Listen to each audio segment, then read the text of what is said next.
Naam, habari za jioni mtazamaji wa Channel 10 Plus popote pale ulipo, ni matumaini yangu umeshinda salama. Nikukaribishe vyema kwenye wasaa wa habari ndani ya Channel 10 Plus. Mimi ni Fatma Hassan. Karibu. Kufuatia mvua kubwa iliyonyesha kwa muda wa saa 2 ikiambatana na upepo mkali, nyumba 92 zimezuliwa mabati pamoja na kuharibu miundombinu ya barabara, madaraja na majengo ya taasisi za umma katika kijiji cha Msomera kilichopo wilayani Handeni mkoani Tanga. Tupate taarifa kamili kutoka kwake Raya Kipingu.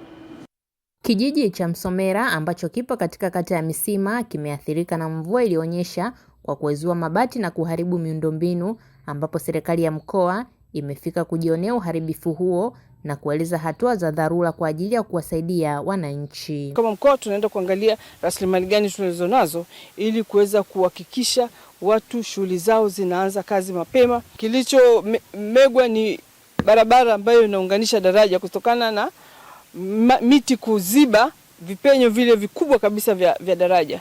Maeneo ambapo yamenusurika ni maeneo ambapo kulikuwa kuna miti. Miti ipandwe kwa wingi wake. Itatusaidia sana kama sio leo, kesho au kesho kutwa. Akizungumzia athari za mvua hiyo, mkuu wa wilaya Handeni Salum Nyamwese amesema madhara hayo yamegusa miundombinu muhimu ya kijamii ikiwemo mahakama, kituo cha afya pamoja na shule ya sekondari ya Msomera. Ni zile barabara ambazo zilikuwa zinaunganisha madaraja ndio zimeweza kuathiriwa takriban kwenye madaraja yetu matatu. Lakini pia taasisi za umma ambazo zimeguswa, tuna mahakama yetu ya mwanzo, jengo hilo limezuliwa, lakini tuna kituo cha afya cha Msomera, tuna jiko katika shule ya sekondari Msomera, lakini pia katika taasisi za dini makanisa matatu yameweza kupata madhara ya mvua hiyo ikiwemo kuezuliwa kwa mapaa. Katika eneo hili la kitongoji chetu kweli ni eneo kubwa ambalo ndio imepata madhara ya mvua hii. Tunapambana pamoja na wadau ambao walikuwa hapa. Tuna watu ambao wanachimba huku nyuma mabos, tutaongea nao waweze kutusaidia kurudisha miundombinu iliyopo hapa. Tayari serikali ya mkoa imefikisha athari za mvua hiyo ofisi ya waziri mkuu ili kuratibu upatikanaji wa misaada ya haraka kwa waathirika. Kutoka Tanga, Raya Kipingu, Channel 10. Wakulima wa viazi mviringo katika kijiji cha Izuo kata ya Iyunga Mapinduzi halmashauri ya wilaya ya Mbeya wamesema kupatikana kwa mbolea inayotolewa na serikali kupitia mfumo wa ruzuku kwa wakati kumeongeza tija zaidi ya uzalishaji wa viazi mviringo tofauti na miaka ya nyuma. Rozi Chapewa ana taarifa kamili. Na hapa ndipo matumizi sahihi ya mbolea yanaonekana. Na huu ni muonekano wa kilimo cha viazi mviringo katika kijiji cha Izuo ukanda wa Umalila wilaya Mbeya. Nimezungumza na baadhi ya wakulima, wanasema namna mbolea ilivyonufaisha na kwamba miaka yote hawakuwa wanapata matokeo chanya ya kilimo, lakini baada ya kutumia mbolea zilizosambazwa na serikali kupitia mfumo wa ruzuku wamenufaika. Ninavyoyaona mazao yangu, nimeyaona yako vizuri, yanaendelea vizuri. Najua hata nitakavyovuna nitavuna mavuno mengi. Baada ya mama yetu Samia kutufanyia kama ruzuku, tulipopunguziwa akatulipia 70 na sisi tunatoa 75, imekuwa huweni. Sasa hii mbolea, baada ya kuitumia hii mbolea, nimeona mbadiliko. Na hawa ni baadhi tu ya vijana wanaolima kilimo hiki. Wanasema namna kilimo kilivyowanufaisha na kutoa mwito kwa vijana wengine wanaokimbilia mijini. Kwa sisi vijana kilimo kina umuhimu kwa sababu kuna vijana wengi ambao wapo mjini ambao wamekimbilia mjini wakiogopa kwamba kilimo hakina faida, lakini kwa saizi kilimo kina faida kwa sababu kinatusaidia vijana kupata hela ndogo ndogo ambayo itasaidia kutuepusha na mambo mbalimbali ambayo sio mazuri. Kwa vijana ambao wapo wanakimbilia mjini, ningependa kuwashauri kwamba warudi kijijini ili waangalie, waendelee kupambana na maisha yao. Nahamasisha tu vijana tusikate tamaa, ipo siku tutafanikiwa tu. Lazima tuzame kwanza kwenye kilimo, mambo mengine yafuate baadaye. Wananchi katika kijiji cha Izuo wanakiri uwepo mapinduzi makubwa ya kilimo kijijini hapo katika matumizi ya mbolea za ruzuku zilizotolewa na serikali. Kutoka katika kijiji cha Izuo, halmashauri ya wilaya ya Mbeya, mimi ni Rozi Chapewa wa Channel 10. Kamanda wa kikosi maalum cha kuzuia magendo kamandi ya Pemba Bakari Salum Omar amesema mipaka ya bahari ya Pemba itaendelea kuimarishwa ili kukomesha vitendo vya magendo na kulinda rasilimali za taifa. Tupate taarifa kamili kutoka kwake Masanja Mabula. Akitoa maelezo kufuatia kikosi cha KMKM kamandi ya Pemba kukamata mapipa 88 mafuta aina ya diesel yaliyoingizwa nchini kupitia bandari Bubu, Kamanda Bakari ametangaza vita dhidi ya wanaosafirisha magendo kupitia bandari hizo. Tunatangaza rasmi kwamba ukanda huu wa mkoa wa Kaskazini Pemba kwa wale wanaosafirisha magendo au kusafirisha vitu kinyume cha sheria na kwa kutumia bandari Bubu, eneo hili sasa sio salama kwao, kwani tutaendelea kufanya doria na wale wote ambao tutawakamata tutawafikisha katika mamlaka za kisheria ili sheria ichukue mkondo wake. Kwamba ZAECA itafanya uchunguzi wa haraka kwa kuwabaini wale watuhumiwa wote, na mara tu itakapo wakamata watuhumiwa hao itawaunganisha na makosa yao na kufungua jalada la uchunguzi na kulipeleka katika ofisi ya mkurugenzi wa mashtaka kwa hatua za kimahakama. Akizungumza na vyombo vya habari kufuatia kukamatwa kwa mapipa hayo, mkuu wa mkoa wa Kaskazini Pemba Bi Mgeni Hatibu Yahaya amesema serikali ya mkoa imejipanga kudhibiti matumizi ya bandari Bubu ili kudhibiti biashara ya magendo. Serikali ya mkoa hatutomuonea mtu, lakini hatutomwacha mtu yoyote yule ambaye atavunja, atakiuka sheria ya nchi yetu. Masanja Mabula, Channel 10, Pemba, Zanzibar. Tanzania ni miongoni mwa nchi chache duniani zenye uhifadhi mkubwa wa dhahabu, ambapo kwa kipindi cha miezi 15 toka Benki Kuu ya Tanzania ianze kununua dhahabu hiyo hapa nchini tayari ina hifadhi ya tani 17.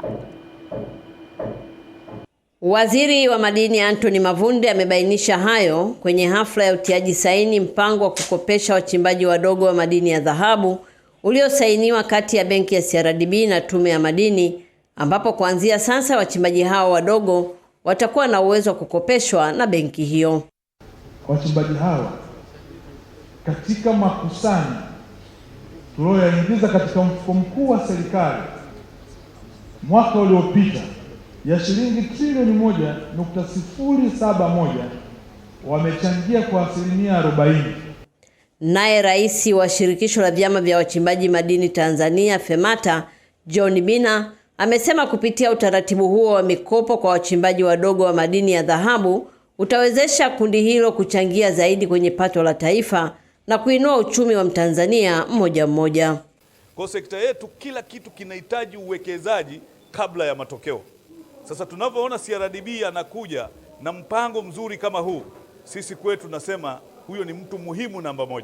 Huu ni uthibitisho kuwa benki imeamua kusikiliza sekta, kuelewa na kubuni suluhisho linaloendana na mazingira halisi yaliyopo. Zaidi ya hapo, mpango huu umeundwa kwa mtazamo wa mnyororo mzima wa thamani. Kwa mwaka 2024, sekta ya madini pekee imechangia 56% ya fedha za kigeni nchini, imechangia 10.1% ya pato la taifa, huku 40% ya mapato yote yatokanayo na sekta ya madini yakitokana na wachimbaji wadogo wadogo. Kutoka Dar es Salaam, mimi ni Faraja Kihongole wa Channel 10. Serikali ya wilaya ya Kilosa imekamilisha sehemu ya ujenzi wa shule ya sekondari ya wasichana Kilosa inayotokana na mapato ya ndani ya halmashauri na kuwezesha wanafunzi kuanza masomo katika madarasa mapya baada ya mradi huo uliokuwa umesimama kwa takriban miaka 3 kuendelea kujengwa. Taarifa zaidi na Jimmy Mengele. Shule hiyo iliyopo wilaya ya Kilosa mkoani Morogoro ilianza kujengwa mwaka 2021 kwa gharama shilingi bilioni 1.5 kutokana na mapato ya ndani, lakini ujenzi wake ulisimama kutokana na sababu mbalimbali, ambapo hatua za kukamilisha baadhi ya miundombinu ilichukuliwa na mkurugenzi mtendaji mpya wa halmashauri hiyo Beatrice Mwinuka, na sasa wanafunzi wameanza kutumia madarasa hayo. Lakini malengo ya mradi huu kama nilivyosomewa ni unakuja kunufaisha Kilosa pase. Watoto wa kike wenye performance za juu wamekosa uchaguzi kwenye shule maalum wataletwa hapa. Kwa upande wake, kaimu afisa elimu sekondari wilaya ya Kilosa Beda Haule amesema kukamilisha kwa mradi huo kutakuwa chachu ya maendeleo ya elimu na mfano wa usimamizi mzuri wa miradi kwa halmashauri nyingine ndani ya mkoa wa Morogoro na maeneo mengine nchini. Tunamshukuru sana mkurugenzi, lakini hasa serikali yetu kwa ujumla kwa ajili ya huu mradi. Mradi huu ni adimu na pengine katika halmashauri zingine hiki kitu ni hadithi, lakini sisi kama halmashauri ya wilaya Kilosa tumethubutu. Tumeanza kwa namna hii na tunakuhakikishia Mheshimiwa Mwenyekiti kwamba mradi huu utaenda vizuri na tutakusanya watoto hapa watasoma vizuri kabisa. Mheshimiwa Mwenyekiti wa halmashauri, tunashukuru serikali kwa kuhimiza ujenzi wa miundombinu ya elimu. Mradi huu mzuri wa shule ya wasichana Kilosa, nasi tunakuahidi kuendeleza mradi huu na kuulinda kwa ustawi wa maslahi ya wanafunzi wa kike. Jimmy Mengele, Channel 10, Morogoro. Mfuko wa hifadhi ya jamii kwa watumishi wa umma PSSSF umekabidhi hundi yenye thamani ya shilingi milioni 361.5 kwa taasisi ya saratani ya Ocean Road kwa ajili ya ukarabati wa chumba maalum cha upasuaji kwa wagonjwa wa saratani pamoja na vifaa vyake, lengo kuunga mkono juhudi za serikali za kuifanyia mageuzi makubwa sekta ya elimu. Sekta ya afya, sekta ya afya. Taarifa ya Beatrice Eriki inafafanua zaidi. Akizungumza wakati wa kukabidhi hundi hiyo kwa niaba ya mkurugenzi PSSSF, meneja uhusiano na elimu kwa wanachama PSSSF Omega Ngole amesema kati ya fedha hizo milioni 197.1 zitatumika kwenye ujenzi na milioni 164 kununua vifaa. Tumefanya kazi kubwa sana na sisi tunadhani ni eneo ambalo tunaweza tukaunga mkono kwa kutoa shilingi milioni 361.5 kwa sasa. Sababu ya pili niliyosema ile ni kutekeleza ile sera yetu ya uwekezaji kwa jamii. Sisi ni taasisi ya serikali, ni mfuko unaohudumia wananchi. Akizungumzia msaada huo, mkurugenzi mtendaji ORCI Dr. Diwani Msemo amesema umekuja wakati mwafaka ambapo taasisi inafanya maandalizi ya mpango mkakati wa miaka 3 ambao umelenga kufanya mageuzi ya utoaji wa huduma, ikiwemo kuimarisha ubora wa huduma ili kufikia kimataifa, na kwamba utaimarisha kwa kiasi kikubwa ubora wa maisha na muda wa kuishi kwa wagonjwa wa saratani hapa nchini. Tunatengenezea miundombinu. Kwa hiyo ni very smart katika kuchagua kitu cha kusaidia. Na basi itatuwezesha wagonjwa wetu wakishapata chemotherapy kufanywa upasuaji kwa haraka, kwa sababu hatutakuwa tunahitaji kuwapeleka kwenye hospitali nyingine alafu wafike kule waanze tena foleni wasubiri. Kutoka Dar es Salaam, Beatrice Eriki, Channel 10. Mahakama ya Kimataifa ya Uhalifu ICC imeanza kikao cha kuamua kama rais wa zamani wa Ufilipino Rodrigo Duterte anapaswa kushitakiwa kwa uhalifu dhidi ya ubinadamu unaohusishwa na msako wake dhidi ya dawa za kulevya. Msimuliaji wetu anatueleza zaidi. Kikao hicho cha uthibitisho wa mashtaka kinachofanyika kwa siku 4 kitaamua kama kuna ushahidi wa kutosha dhidi ya Duterte kuendelea na kesi, huku mawakili wa waathiriwa wao wamesema kesi kamili inaweza kuhamasisha familia nyingi zaidi kujitokeza kutokana na idadi halisi ya mauaji wakati wa kampeni yake nchini Ufilipino iliyodhaniwa kuwa ni maelfu. Rais huyu wa zamani mwenye umri wa miaka 80 hata kuwepo katika kikao cha mahakama huko The Hague baada ya mahakama kukubali ombi la utetezi la kuondoa haki yake ya kuhudhuria licha ya majaji kuamua kwamba alikuwa anafaa kushiriki.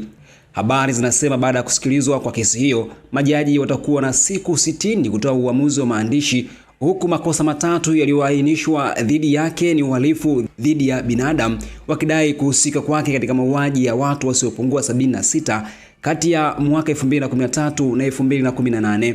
Hata hivyo, Duterte ambaye alikuwa rais kuanzia mwaka 2016 hadi 2022 alikamatwa mjini Manila mwezi Machi mwaka 2025 akisafirishwa kwa ndege hadi Uholanzi, na tangu wakati huo ameshikiliwa katika gereza la Scheveningen.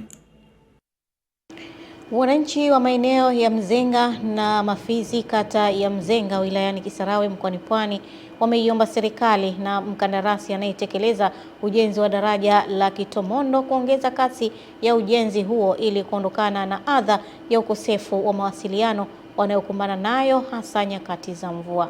Ahmad Nandonde ametuandalia taarifa ifuatayo. Wananchi hao wanaotumia barabara ya Mzenga Gwata wamesema kutokana na daraja la zamani kujaa maji pindi mvua zinaponyesha, imekuwa ikiwalazimu kuomba msaada wa kubebwa mgongoni ili kuvusha upande wa pili ili kufuata huduma za kijamii, hatua ambayo kwa kipindi kirefu imekuwa ikirejesha nyuma maendeleo yao. Kipindi cha mvua huaga hatuendagi, hatuvuki kwenda huko. Manake mtu akubebe uende ng'ambo kwa pesa. Pikipiki ibebwe kwa pesa. Hata 10,000 anamvusha mtu mmoja. Katika barabara sumbufu na sehemu sumbufu ndio hii. Hii sehemu sumbufu inaweza kujaa maji hapa kuanzia saa 8 mchana mpaka kesho akafika mpaka saa 6 mchana. Akisoma taarifa ya utekelezaji wa mradi huo unaogharimu zaidi ya shilingi milioni 356.6 za Kitanzania, meneja wa TARURA Kisarawe mhandisi Arota Africano amemweleza mbunge wa jimbo hilo Dr. Selemani Jafo kuwa mradi huo umefikia 35% na unataraji kukamilika kabla ya mwezi Machi 21 mwaka huu. Mheshimiwa Mbunge, gharama za mradi huu ni milioni 356,670. Mungu akijana mimi jibani nitakuwepo hapa. Sawa sawa. Tutahakikisha kwamba tunafuturu hapa. Hata ufanye ubora gani kule mbele ya safari, Kitomondo isipokamilika hakuna maana aina yote. Tukiongeza speed hapa tutaokoa. Kinyume na hapo tutapata hasara. Na katika maeneo ambayo yanabeba maji mengi ni hapa. Nikiripoti kutoka hapa Kisarawe, mimi naitwa Ahmad Nandonde, Channel 10. Mexico imethibitisha wanajeshi wamemuua mbabe wa ulanguzi wa dawa za kulevya Nemesio Oseguera almaarufu kama Emencho, ambaye alikuwa mmoja wa watu wanaosakwa sana nchini Marekani. Tupate taarifa kamili. Jeshi limesema Nemesio Oseguera alikuwa kiongozi wa mtandao wa Jalisco New Generation mwenye umri wa miaka 59, alijeruhiwa katika mapigano na wanajeshi katika mji wa Tapalpa na kufariki alipokuwa akisafirishwa hadi Mexico City. Hapo awali, katika harakati za kumtafuta, mamlaka zilitangaza zawadi ya dola milioni 15 za Marekani kwa yeyote mwenye taarifa za aliko, ambapo hivi sasa mamlaka zimefanikiwa kumdhibiti.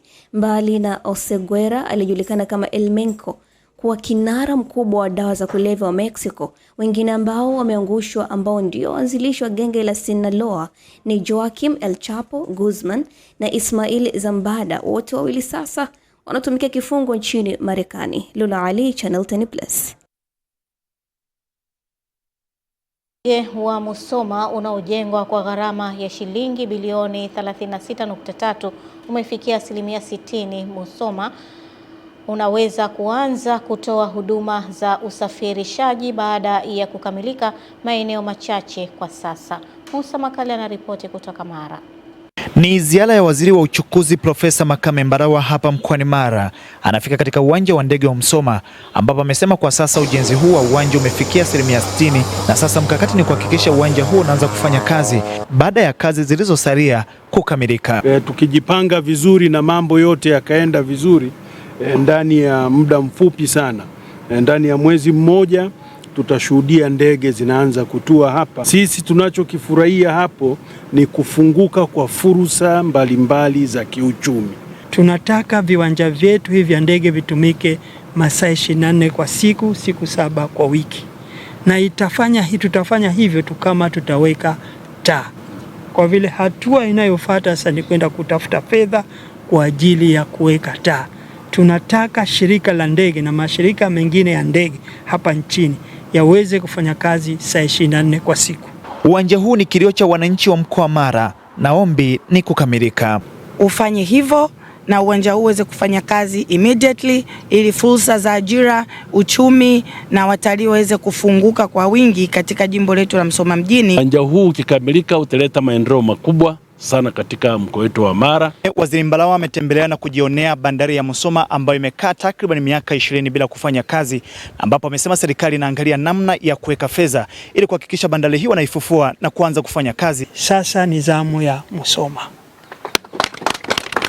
Nimekuja hapa, wataalamu watakuja kufanya survey kwanza kuhakikisha kina cha maji ni kiasi gani. Tukiweza kuboresha bandari hii, wananchi wa Musoma wananchi wa mkoa wa Mara na Watanzania kwa ujumla watafanya biashara kwa urahisi kwa kupitia ziwa Victoria. Basi serikali kupitia wizara yako ije kuboresha bandari hii na iweze kufanya kazi. Wa eneo hili la bandari ya Msoma, hii ni fursa ya kipekee kabisa ambayo sisi wanamara tunaitizama, if well tapped, itakwenda kufungua uchumi kweli kweli. Kutoka hapa katika bandari ya Musoma hapa mkoani Mara, jina langu ni Musa Makari na hii ni Channel 10.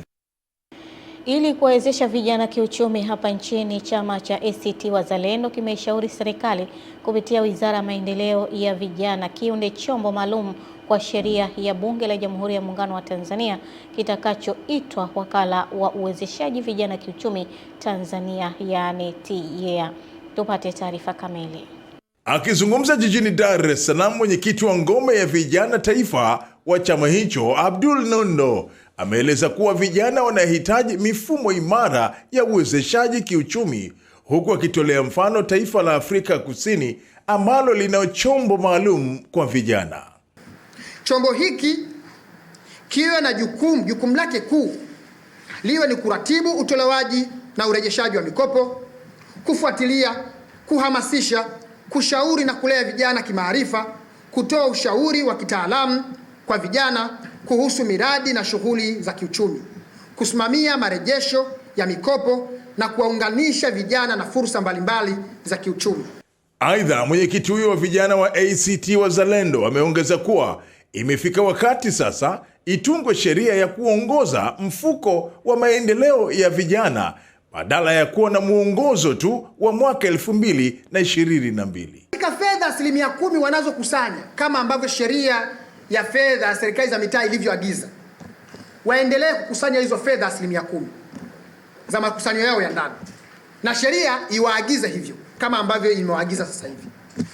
Fedha 4% kutoka hizi fedha 10%, zile 4% za vijana zichukuliwe zipelekwe Wakala wa Uwezeshaji Vijana Kiuchumi kwenye mfuko wa maendeleo ya vijana. Kwa hiyo mfuko utakuwa na vyanzo tofauti vya mapato. Salumu Mkambala, Channel 10. Serikali ya Sudani inayoungwa mkono na jeshi imeikosoa Uganda kwa kumkaribisha mkuu wa wanamgambo wa RSF Mohamed Hamdani Daglo maarufu kama Hemet, aliyekutana na Rais Yoweri Museveni katika ikulu ya Entebbe nchini Uganda. Tuungane na msimulizi wetu. Wakati akizungumza katika ziara yake, Daglo amesema amekwenda Uganda baada ya Rais Museveni kuombwa na jeshi la Sudan awe mpatanishi, huku serikali ya Sudan ikisema mapokezi hayo ni ya dharau kwa ubinadamu, ikiwa ni siku moja baada ya uchunguzi wa Umoja wa Mataifa kugundua kwa vikosi vyake vilifanya vitendo vya mauaji ya halaiki huko Darfur. Wizara ya mambo ya nchi ya Sudan imeukosoa mkutano huo, ikisema ukatili wa RSF umeorodheshwa na jumuiya ya kimataifa na kulaaniwa na mashirika ya kikanda ambayo Uganda ni mwanachama wake, ikiwa ni pamoja na Umoja wa Afrika na Jumuiya ya Ushirikiano wa Nchi za Pembe ya Afrika IGAD. Tangu Aprili 2023, jeshi la Sudan likiongozwa na mkuu wake Abdel Fattah al-Burhan limekuwa vitani na kikosi cha RSF kinachoongozwa na naibu wa zamani wa Burhan anajulikana kama Hemet. Naam, mtazamaji, taarifa hiyo basi inatupa nafasi sasa kwenda kuzitazama habari za biashara na uchumi. Endelea kusalia nasi.